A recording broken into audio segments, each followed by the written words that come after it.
Welcome to another student edition of Great Books, featuring a panel of local students sharing their interest in classic literature. Here's your moderator, Jack Hatfield. Welcome. Thanks for joining us for the Great Books Show Student Edition.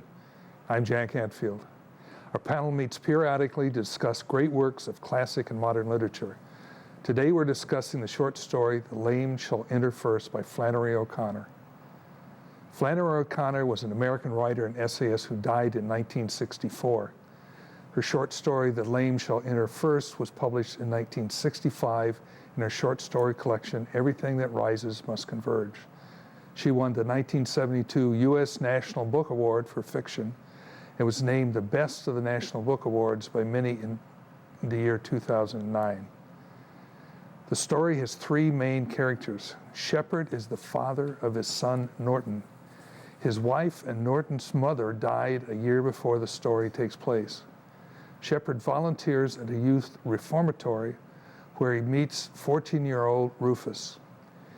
He tries to rehabilitate Rufus and invites him to stay at his home, but Rufus holds Shepard in contempt.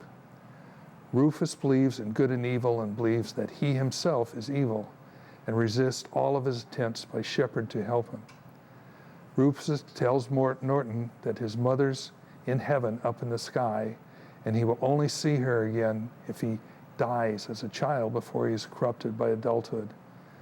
The story ends with Rufus being taken away by the police for a burglary and with Shepard finding Norton dead from hanging himself near the telescope that Shepard purchased to help Rufus expand his horizons and through which Norton thought he saw his mother.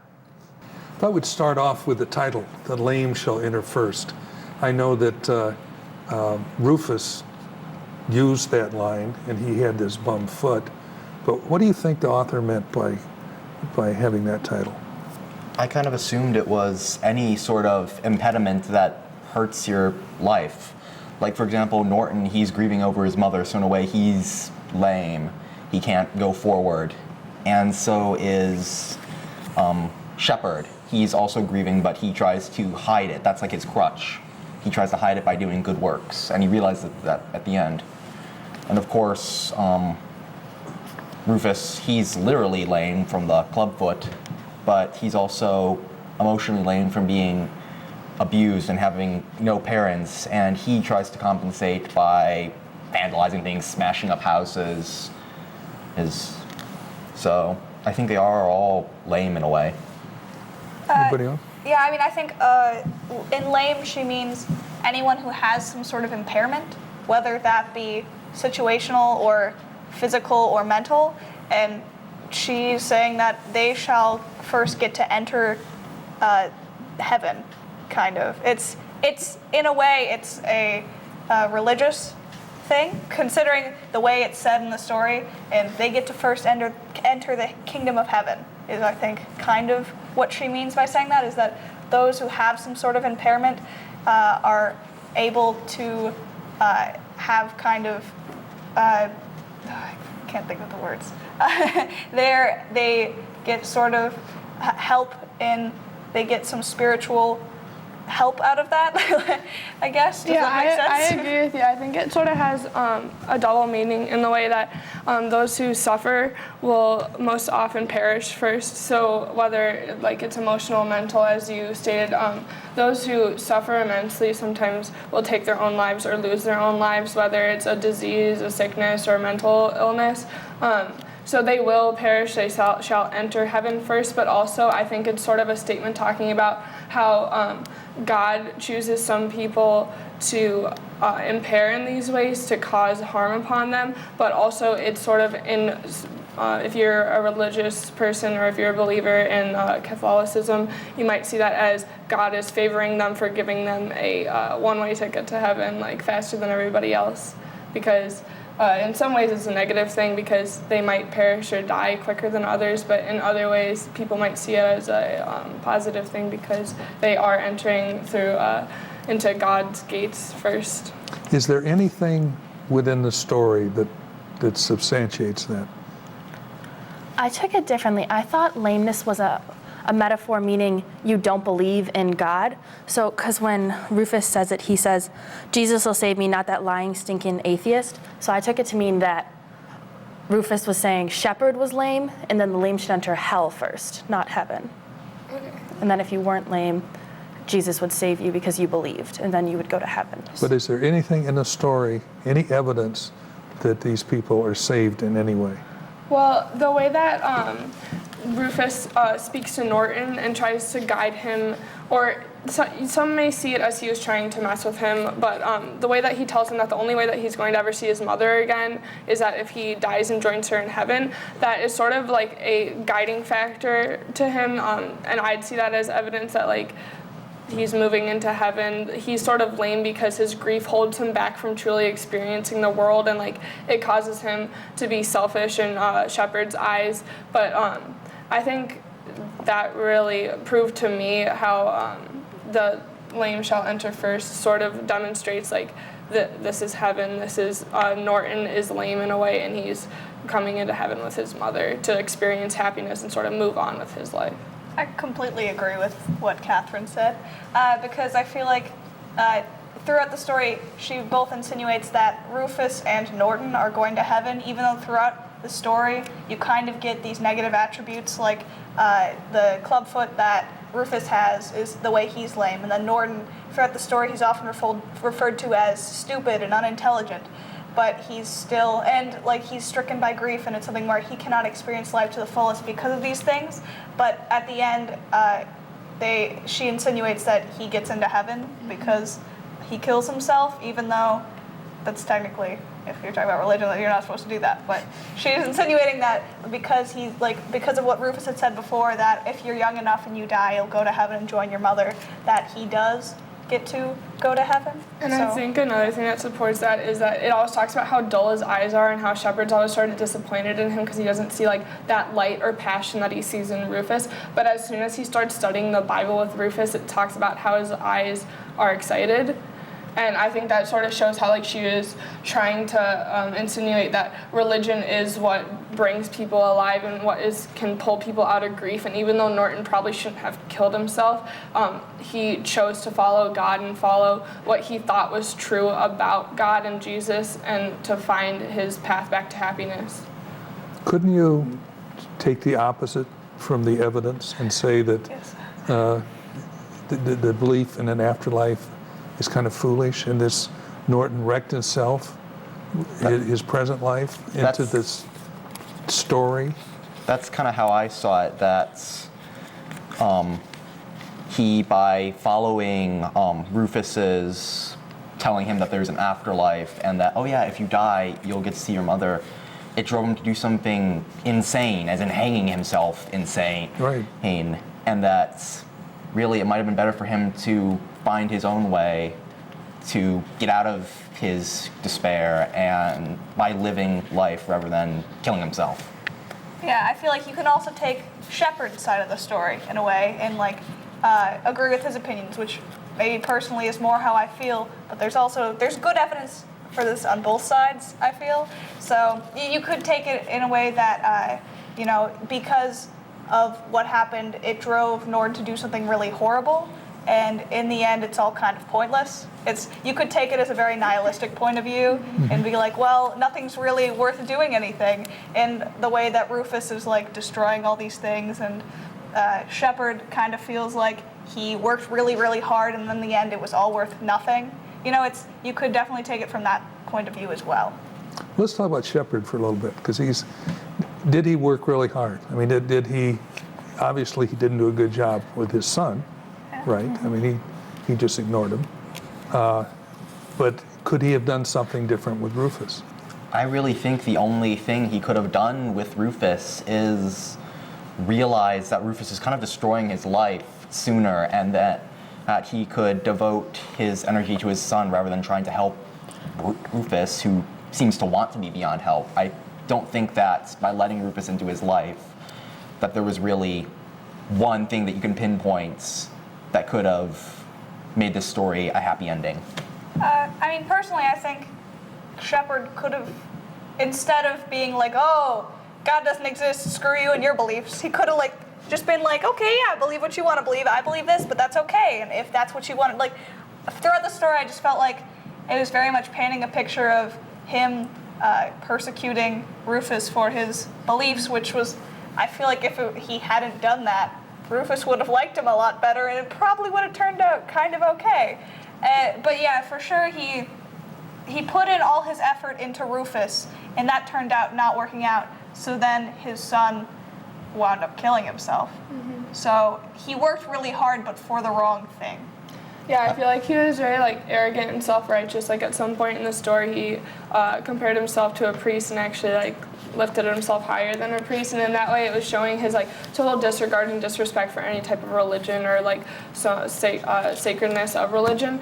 So I think that he did work hard, but it was for the wrong reasons. And also I think he was suffering from grief from his wife's death in a different way than Norton was, and so he was sort of trying to devote all his time to something that he could believe in, but he didn't really focus on why he was doing it, but he was just really focused on the end goal. And there's that cliche quote, it's not the destination, it's the journey.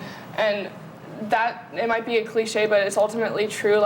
He would have found some worth out of his experience with Rufus, even if it hadn't worked out, if he hadn't had such tunnel vision on just the outcome of it, all his hard work, and instead of tried to find some moral or he found a moral in the end with his son, but he found it too late because he was so focused on the wrong thing. No, I agree that him basically repeating over and over again and to Rufus that religion is basically false was not helping the situation, and that had he been more tolerant, I think things might have turned out somewhat better. I just wonder, would Rufus still have told Norton if he would have still have led Norton to kill himself had Shepard been more accepting of his religion? I mean, I think it would have helped Shepard, certainly, in his relation with Rufus. I'm just not sure if either Rufus or Norton would have turned out all right in the end. Now, Rachel was saying Shepard could have done something different, and she started to outline it. Anybody else? If you were Shepard, how would you handle it differently? Not with his son, because that's obvious, he could have handled it different, but with Rufus. I just think it would have been really important that he showed more respect towards his beliefs, because he believed that Satan had him in power, so he believed his whole being was revolved around his religion. So the fact that Shepard just totally disregarded it and didn't believe it to be true, it was probably really hard for Rufus to even try to trust him, because you can't really trust someone who doesn't even believe what you are. I agree that for him working with Rufus, I mean, the best way to get through to someone is who kind of take into account what they believe and use that to maybe change their mind. And so had he maybe put aside his personal thoughts and said, okay, this is what you think, how can this be helpful for fixing your life, I think that Rufus might not have been as contemptuous or distrustful of Shepard. I think if he had focused more on trying to know Rufus as a person and not just focus on his intelligence, because the whole story, he does all these good things for him by taking him into his home and making sure that he has food and all those types of things, but ultimately you can tell that his main focus is on what his IQ is, and the thing that brings him the most happiness is when he sees that Rufus is reading encyclopedias. It's not when he is talking to him about his personal beliefs or what he values as a person or why he's doing these terrible things. He never really tries to get to know him as a person. He's just really focused on his intelligence value, which is important, but at the same time, if you don't really know a person, there's no way to connect with them. It's Rufus is built as, he has a certain way he looks at the world that's gotten him this far to 14 years old, and all of a sudden it's being thrown out from under him, so he can't. There's a quote here that what Rufus says to Norton about Shepard. He says, I don't care if he is good or not, he isn't right. What do you make of that? I think that to some extent it's Rufus refuting Shepard's view about him, that he can be helped, he's he repeatedly makes it a personal point of pride to be messed up to some extent. So I think he is contemptuous and basically rephrasing his contempt for Shepard's attempts to help him. And also, on religion, he's refuting Shepard's modernist atheist view of the world. I think it's a lot about how Rufus feels about Shepard's motivations, because Rufus can tell that Shepard's motivation to help him isn't necessarily for Rufus's own good. It's because Shepard wants to feel like he has done something for him. Throughout the story, the reason he's helping him is more of a selfish reason to feel good about himself than it is necessarily just to help Rufus because he cares about Rufus. And I think that's a lot of what that quote is about. It's him saying he may be doing the right things, but he's doing it for the wrong reason. Mm-hmm. I completely agree. I think it's sort of ironic how he's always badgering Norton about being selfish when really, even though he might not seem like it on the surface, he is doing everything for a selfish reason. When he says, I don't care if he's good, he's not right, he's saying that he's not using the right justifications for his actions, and he can tell that he's not being genuine. This isn't what he's doing to help others. He's not feeling a satisfaction from it that is organic or like pure. It's coming from wanting to feel like he's doing something important and not actually caring about what he's doing. Like, it wouldn't make a difference to him if he was like doing something that is his passion or doing something that he doesn't care about. It's just the fact that he's doing something that our society deems as like worthy or like service. He just wants to do something. Yeah, I think Rufus, to some extent, senses that Shepard's really trying to fill a hole in himself rather than try to fill a hole in Rufus.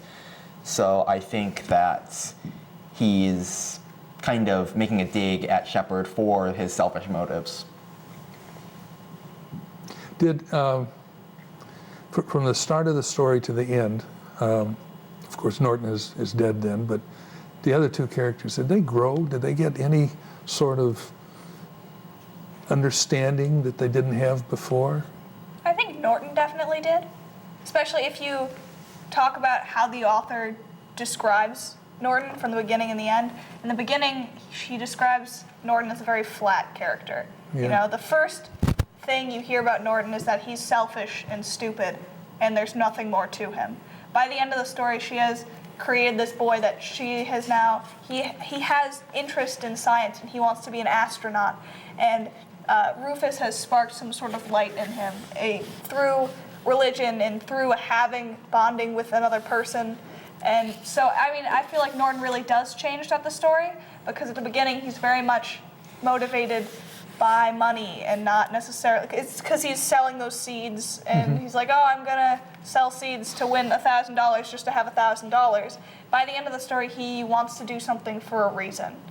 So I think that's an important growth in the character. I think also Shepard grows at the end of the story, like not in time to save anything, but like it says that he came upon the realization that he had stuffed his own emptiness with good works like a glutton. He had ignored his own child to feed his vision of himself, which again like supports his like unjust reasons for supporting Rufus. But I think he does grow in the end because he tries to approach Norton to like love him and make up for all his mistakes. So it does show that he has regret and he realizes what he was doing was wrong.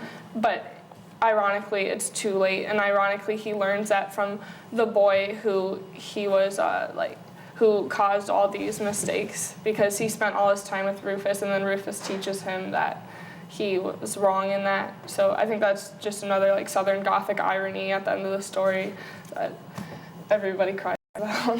I would agree that Shepard did kind of come to this enlightenment too late. This idea of him filling his own emptiness with doing good works and then realizing it. It kind of reminded me of this concept in Buddhism called dependent arising, that you basically create an identity to cope with your own emptiness and wish to end suffering by putting your identity upon something else. And I think this is kind of what happened to him, and then he realizes it and would have grown into a better person, just it's too late. Maybe. Anybody else? I agree with Kate that everything on, like right towards the end, he's like, I'm going to be mother and father. I will cherish my child. And then it's like, it's too late. He grew as a character, but maybe he'll take that realization and put it upon someone else and help another child, but he can't help his child now. It's too late. Mm-hmm. And then, like, that's the beauty of short stories. You never get to know how it turns out. Yeah. But, like, will he fall into that cycle again where because he feels so guilty about Norton, where he starts to try and make the world better, but he, again, is just trying to fill that hole in his life and try to sort of correct all his past mistakes, even though you can't really ever do that. I think it's another literature that's the testimony to you have to enjoy people while they're here because they might be gone the next day. Yeah. I at the end, I just thought it was just a very downer. I mean, you got one kid dead, and I don't know if he saw the light or, he thought he saw his mother through the telescope. I just thought he was hallucinating.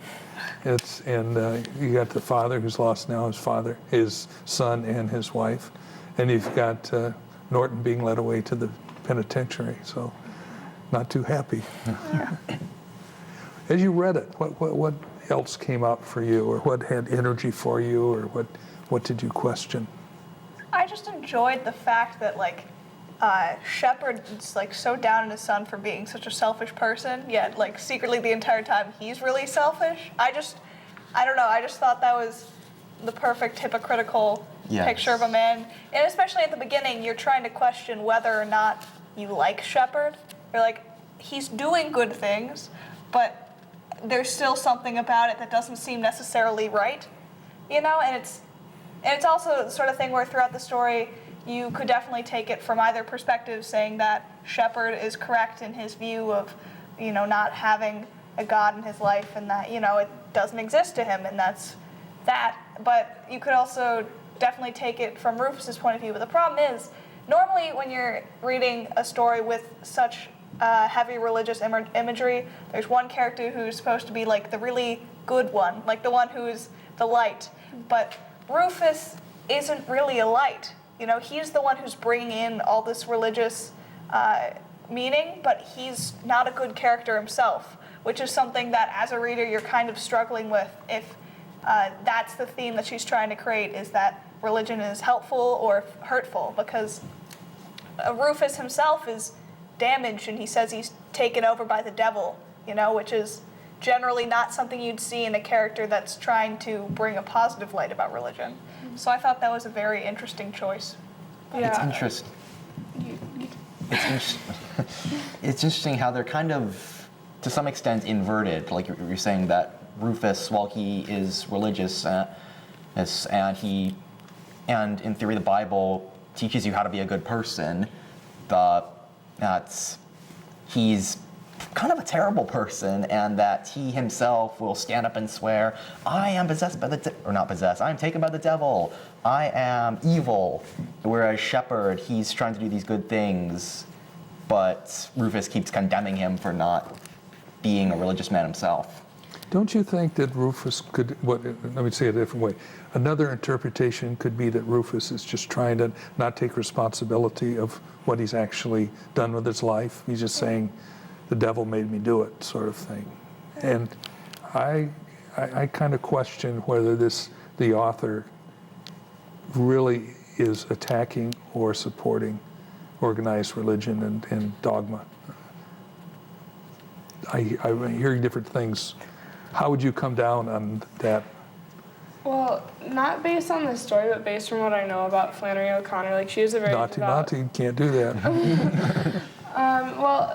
Based on the story, I think as a reader, I would interpret it almost as he doesn't really understand religion that much, because the moral of the Bible is, if you truly understand God and you truly understand what Jesus sacrificed himself for, you shouldn't have to want to be a good person. You just should be a good person because you fully understand that this is the way that you should live. So if he truly does believe in God and believe in Jesus the way that he claims that he does, and claims that Jesus will save him, then he should understand that because he is Catholic or Christian and believes in God, that he shouldn't have to do these bad things. He shouldn't have to blame this on the devil. He should be able to use the power of Christ to save himself, and that true religious people and like priests and followers of Christ are good people usually if they follow their religion 100% true and 100% the way that the Bible intends them to, because it does encourage positive behaviors and loving your neighbor, loving God, loving yourself. All those things are true, and so yeah, it could be just a scapegoat that he's using to escape the punishment or the self-doubt. Okay. I feel Somebody like that could definitely be it. And I see both points of view, which is I had trouble reading it because I was like, well, I agree with both sides of it. So, but I think if the author really meant for it to be that way, at the end she wouldn't have Norton kill himself. Just like because, otherwise it would have just, all the bad things would have happened to Rufus and nothing bad would have happened to Shepard because he was trying to do the right thing. But I feel like because the point she was trying to make was that religion is really what was the positive thing in the end, Norton wouldn't have killed himself because that would have had nothing to do with the point of the story then. I second that definitely. I agree that had she really been trying to make the Bible is good, the Bible is the way to live a good life, that Norton would not have hung himself, which is certainly not living a good life, or dying a good death for that matter. But I'm not sure she's necessarily trying to make a critique of organized religion, but I don't think he's trying to make necessarily a pro-church statement here, considering Norton's death at the end. But would you say... we're kind of at the end, so did you like it? Do you like the way she writes? Yes. Mm-hmm. Yeah, I did. I like the way that there wasn't like a clear like protagonist versus antagonist, like nothing was in black and white, like how Rufus was like all about like how he was possessed and how Shepard was a good person but not necessarily a good person. It was like a good way of portraying like the complexity of life.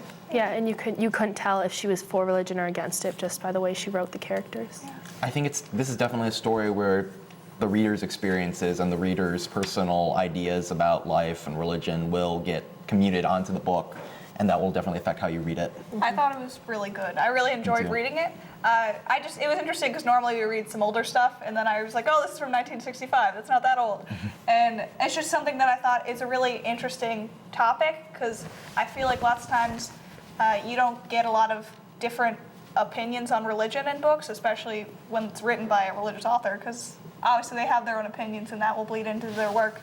But I thought this was a really good portrayal of multiple different sides of the story. Good. So I hope you read more of her because she's got a lot of really good stories. So, thanks for watching. I hope you enjoyed the show. Join us next time as we discuss another great selection. As Aristotle said, the best way to learn is to get together in small groups and discuss great ideas.